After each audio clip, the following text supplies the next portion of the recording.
Fala galera, Robson Lima aqui com mais seu vlog. Hoje nós vamos falar de esquerda e direita, especificamente básico do básico, afinal de contas, o que é ser esquerda, o que é ser direita em geral.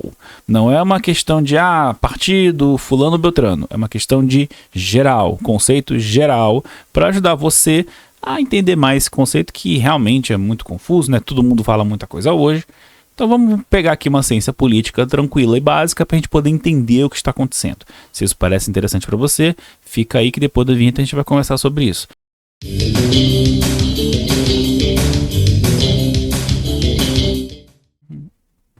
O fundamental em termos de esquerda e direita é o modo como essas duas coisas se posicionam em relação a certos assuntos. Mas antes até de eu chegar nisso, esquerda e direita não são uma coisa sólida, tá? Não é uma ideia que veio do mundo das ideias de Platão e pronto, e acabou. É por isso que o que é esquerda aqui no Brasil, em outros lugares do mundo, é centro-direita, até às vezes direita mesmo, dependendo de onde você olhe, e vice-versa, tá bom? Por isso que às vezes você olha para a política dos Estados Unidos e parece que lá ou todo mundo é esquerda ou todo mundo é direita, você parece que não tem muita noção? Pois é. Porque dependendo do país, dependendo das formas como as forças políticas se agrupam, esse tipo de coisa muda, tá? Essa é a primeira coisa. Esquerda e direita não são únicos, não são um átomo que desceu do céu e habitou entre nós. Não, tá bom? São conceitos e que são sempre relativos um ao outro.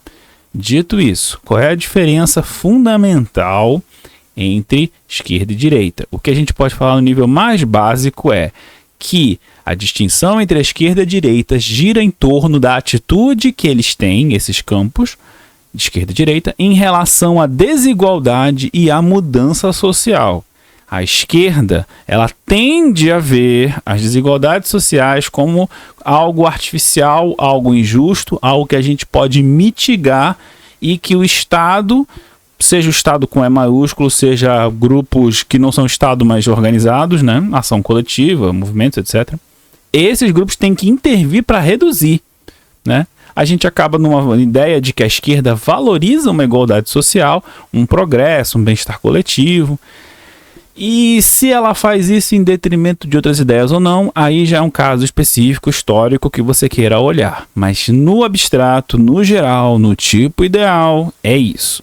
E no tipo ideal da direita? A direita, idealmente, em geral, tende a ver as desigualdades em uma sociedade como algo natural, algo inevitável ou até funcional. Por exemplo, não é bom que tenha desigualdade, mas é um subproduto da economia de mercado, porque as coisas são assim mesmo, é uma pena, que pena. É isso aí. É um pouco do argumento do Rawls, na verdade, tá? Meu Deus, eu esqueci o nome dele agora, o primeiro nome dele. Mas é um pouco desse argumento que você vê muito, inclusive, na economia do Chicago Boys, né? O Paulo Guedes, o último economista antes do governo passado, ele tinha essa ideia um pouco, né? É só prestar atenção no que ele falava nos discursos dele. Então, essa ideia de entender isso, de ver a desigualdade como algo mais natural, o corolário é, então eu vou valorizar a liberdade individual.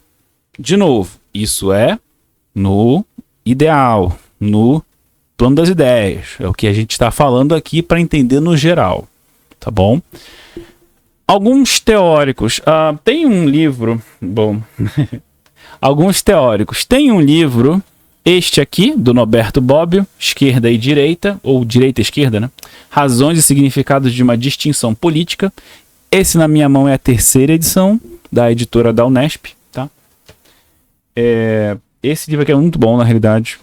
E basicamente o Norberto Bobbio é o cara clássico para se falar de esquerda e direita hoje em dia. Esse livro é todo um argumento que ele vai puxando de um monte de gente que já conversou um monte de coisa para no final chegar nas ideias dele. Meio parece o Durkheim? Pois é.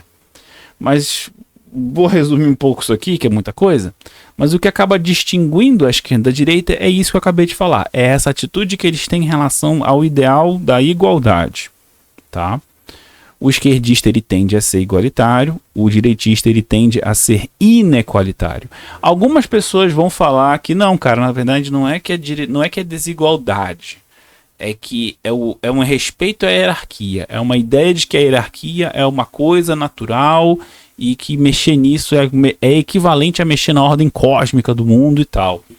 Esse pensamento existe em certas correntes da direita, tá? Especialmente o pessoal mais tradicionalista, que é, sabendo ou não, tributário do Edmund Burke, que é aquele livro lá do Reflexão sobre a Revolução na França, que ele é literalmente essa ideia, tá? Se você já ouviu de alguma pessoa que, não, eu não gosto de revolução, eu sou uma pessoa que conservador, porque eu quero conservar as coisas, eu acho que tem que mudar devagar.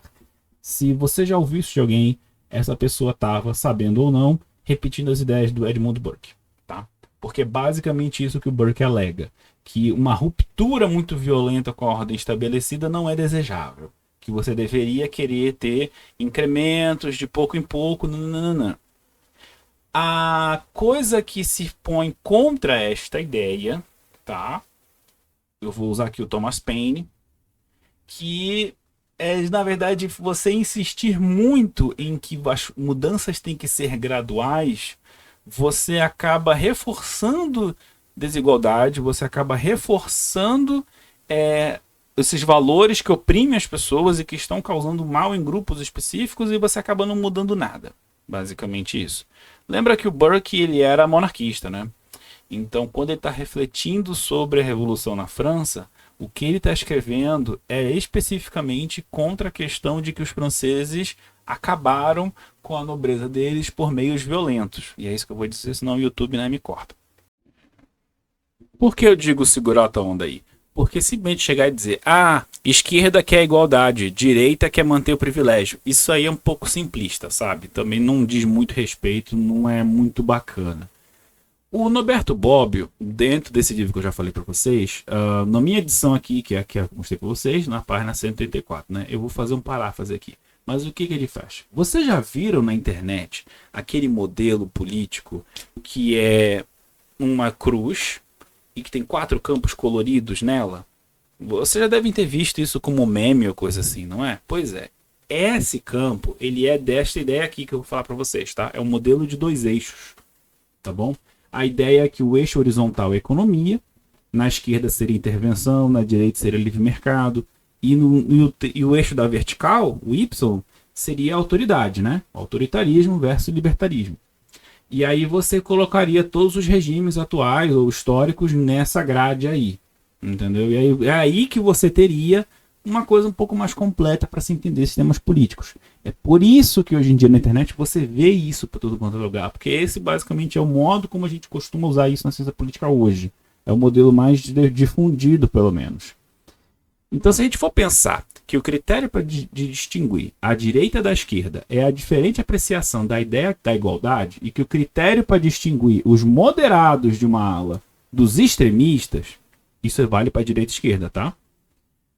Se é a postura de que eles têm em relação à liberdade, ou seja, se é importante ser livre, ou se a gente pode deixar de ser livre em certos momentos, porque pelo bem maior ou coisa assim, a gente pode dividir todo esse espectro esquerda e direita em 4 partes. Na extrema esquerda, lembra, a extrema esquerda aqui pro Bobbio não é o mesmo extrema esquerda do Lenin, tá? Eu fiz um short um tempo desses falando mal de certas pessoas aí, e eu falei, olha, vão ler Lenin. Pois é, esse extrema esquerda aqui não é o do Lenin, tá? Na extrema esquerda, pro Bobbio, estão os movimentos simultaneamente que são igualitários e autoritários. E aí o maior exemplo é o jacobinismo, né? Todo mundo é igual. Mas eu quero manter minhas posses. Dane-se. Vai pra guilhotina. E, né, todo mundo sabe do terror que foi aquele período da Revolução Francesa que basicamente, se você respirasse de jeito errado, as lideranças acabavam com você. Todo mundo sabe disso, eu não preciso ficar repetindo isso aqui. Na centro-esquerda, a gente teria doutrinas e movimentos que são simultaneamente igualitários e libertários, tá? E aqui a gente pode... O Bobbio coloca a expressão socialismo liberal, tá? Que na verdade é a social-democracia europeia, tá bom? Lembra que esse livro foi originalmente escrito nos anos 90, tá? Então isso é importante também pra gente pensar isso. Hoje em dia na Europa a gente está vendo uma ressurgência de um outro modelo, que eu já vou chegar nele. Mas nessa época que esse livro foi escrito, a social-democracia, ela era o comum, é o que todo mundo é, né? Não tinha muita diferença, entende? Na centro-direita, a gente teria doutrinas e movimentos simultaneamente libertários e inigualitários, tá? E aqui seria o quê? Os partidos conservadores, tá? Por quê? O cara é de direita, o cara é conservador, ele é, por exemplo, o Estado está intervindo muito na economia, etc e tal. Mas, se você chegar com ele e dizer, então a gente tem que tomar o poder, dar golpe, e aí a gente vai botar militar na rua, e não sei o que, não sei o que, ele vai olhar pra tua cara e dizer, mano, tu é direita, mas te acalma. Ele é a tal da direita democrática, que você ouve falar muito, como a grande mídia brasileira anseia pela direita democrática, e eu, sinceramente, também adoraria que existisse essa direita democrática aqui no Brasil. Pelo menos existisse de uma maneira grande, né, firme. Eu adoraria, mas não existe no momento. Essa direita democrática seria aqui, nesse eixo de centro-direita, tá? Partidos conservadores que se distinguem das direitas reacionárias por sua fidelidade ao método democrático, igualdade perante a lei, juízes têm que aplicar imparcialmente as leis, essas coisas todas. Esse igualitarismo mínimo, vamos dizer assim, né? Que é algo que entende que dentro do coração, fundamentalmente, metafisicamente, as pessoas não são iguais. Mas o Estado tem que se comportar como elas sejam na hora de que, por exemplo, você vai para uma corte de justiça, você vai votar ou ser votada, etc, etc. Entenderam? Como eu disse, seria muito bom se essa direita fosse a direita dominante no Brasil hoje. Eu tenho uma certa desconfiança de que não é. Mas isso aí já é para outros vídeos, tá? Eu estou falando aqui de tipos ideais, tá bom? Relembrando, tipos ideais. E, no fim, a gente teria na extrema direita doutrinas e movimentos antiliberais. Algumas pessoas falam em iliberais. Se você vê esse termo iliberal, né, em algum lugar aí, alguma revista, alguém falando, ou seja, é a mesma coisa de ser antiliberal, tá? E anti-igualitário. E aí, o exemplo histórico obviamente, é o exemplo histórico é o fascismo, é o nazismo, é integralismo, é os camisas lá do Mussolini, a Action Française, aquela coisa toda, tá? Aí não tem muito o que fazer, tá bom? Obviamente, a realidade é mais complexa do que esse esquema básico. Mas esse esquema básico é um bom começo para você entender, afinal de contas, as coisas. Robson, muito maneiro o esquema básico, mas eu preciso de exemplos. Eu sou uma pessoa que funciona com exemplos. Bom, o PT hoje, tá? Eu diria que desde que o Lula foi eleito presidente pela primeira vez, talvez até um pouco antes do que isso, o PT hoje, ele é basicamente centro-esquerda, tá? Ele é a social-democracia brasileira. É um pouco estranho dizer isso, porque nós temos um partido que se chama social-democrata, mas o Partido Social-Democrata guinou bastante à direita, especialmente depois que o FHC perdeu para o Lula, né? Então, desde que o FHC saiu desse ponto de proeminência do partido e outros políticos começaram a tomar posse dali, dá para perceber que existe uma certa guinada para a direita ali, tá bom? Hoje em dia, a gente poderia dizer com bastante tranquilidade, na minha opinião, que o PT é social-democrata, ou pelo menos social-democrata segundo esta ideia que eu acabei de falar para vocês aqui do Bobbio, tá? Porque ele entende que a economia deve correr livre, mas o Estado tem que intervir em certos pontos-chave, em certas áreas estratégicas, para poder fazer o desenvolvimento acontecer, para poder gerar emprego, gerar renda, aquela coisa toda, né? Quão correto é isso ou não é uma outra história. Mas a ideia do PT era essa. Um PL da vida. Eu quero lembrar todo mundo aqui que o PL, que é o antigo partido do Bolsonaro, que hoje está preso, o PL, ele já até elegeu vice-presidente com o Lula, tá? Então, assim, eu sinto muito informar você que é de direita e que tem simpatia com isso, mas a direita é o establishment.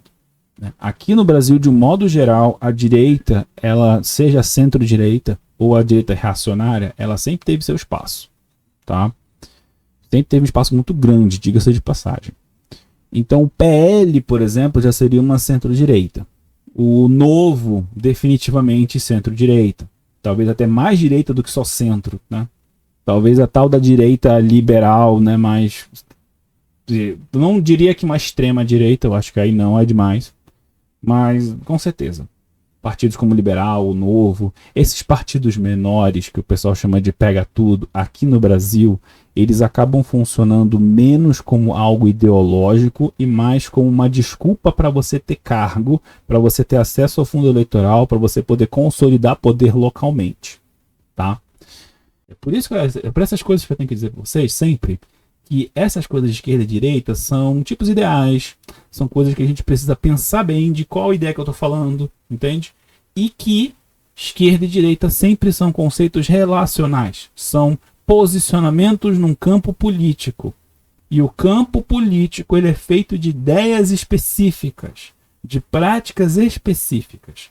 Você pode, por exemplo, ser contra a exploração do petróleo na foz do Amazonas e ser de direita. Porque você de direita vai olhar para aquilo e vai dizer, pô, mano, o lucro disso aí não compensa o dano que a gente vai ter economicamente na região. Você pode fazer isso. Você pode fazer esse argumento 100% de um lado de direita. Você faria no Brasil de hoje, 2026, ano do Nosso Senhor? Provavelmente não. A mesma coisa a questão do fim da escala 6x1, que o Hugo Mota, atual presidente do Congresso, mandou já para a primeira comissão, para a Comissão de Constituição e Justiça, a CCJ, que é a comissão do Senado que tem que ver se o projeto de lei que você fez é legal. Tá? É para isso que ela serve. Ele já mandou para lá. Num ano eleitoral, por mais que seja algo que o PT, um partido de esquerda, situação, centro-esquerda, por mais que seja dessa galera, você de direita votaria contra 6x1? Você sendo deputado senador, você assumiria esse risco político? Então, nesse ponto específico, você vai votar com a esquerda. Então, nesse ponto específico, você será de esquerda. É isso que eu estou querendo dizer. Existem as ideias, base, os valores fundamentais que a gente, pessoas, eu, você, temos. Tudo bem, isso vale para análise, isso é importante. Eu diria, inclusive, que é essencial. Você não pode fazer política simplesmente na negociata de ver que não. Você tem que ter algum valor para te decidir o que é importante.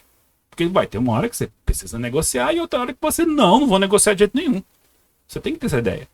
Mas, pra gente aqui embaixo, o que é importante? Saber quem nós somos politicamente e saber em quem nós votamos politicamente para a gente poder cobrar as coisas deles.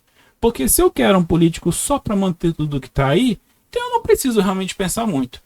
Mas se eu não estou satisfeita com coisas específicas, por exemplo, eu moro em Curitiba, eu não gosto do jeito que a cidade está lidando com a questão dos ônibus. Eu vou ter que ver lá os vereadores, quem é que está votando no quê, quem está fazendo o quê, e vou ter que ver o que eu faço em relação a isso. Isso é política na prática. Simples assim. Você usa esquerda e direita para pensar em quem você vai ver, mas na hora de resolver o problema, aí já depende. Eu espero que isso tenha resolvido para vocês um pouco essa questão de esquerda e direita. Acho que a minha cadeira caiu no meio do vídeo. Mas enfim. Eu espero que tenha ajudado um pouco, tá? Na verdade, isso é uma questão super complexa, isso de esquerda e direita. Isso realmente é muito complexo. Mas eu estou apresentando basicamente esse modelo do Bobbio porque ele é o modelo padrão que todo mundo pensa. É de onde vem o gráfico lá que todo mundo usa. E eu acho que ajuda bastante, sabe? Eu não sou um canal de treta. Mas eu sou um canal de posicionamentos. Eu tenho minhas posições.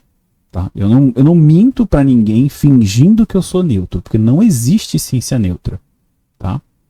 Eu já fiz alguns vídeos sobre isso. Tem uma lista especificamente, uma playlist só sobre metodologia científica. Mas enfim, eu posso voltar nesse assunto depois. Se vocês quiserem, deixa saber aí na descrição. Nos comentários. Mas basicamente é isso, tá? Eu quero deixar isso com vocês.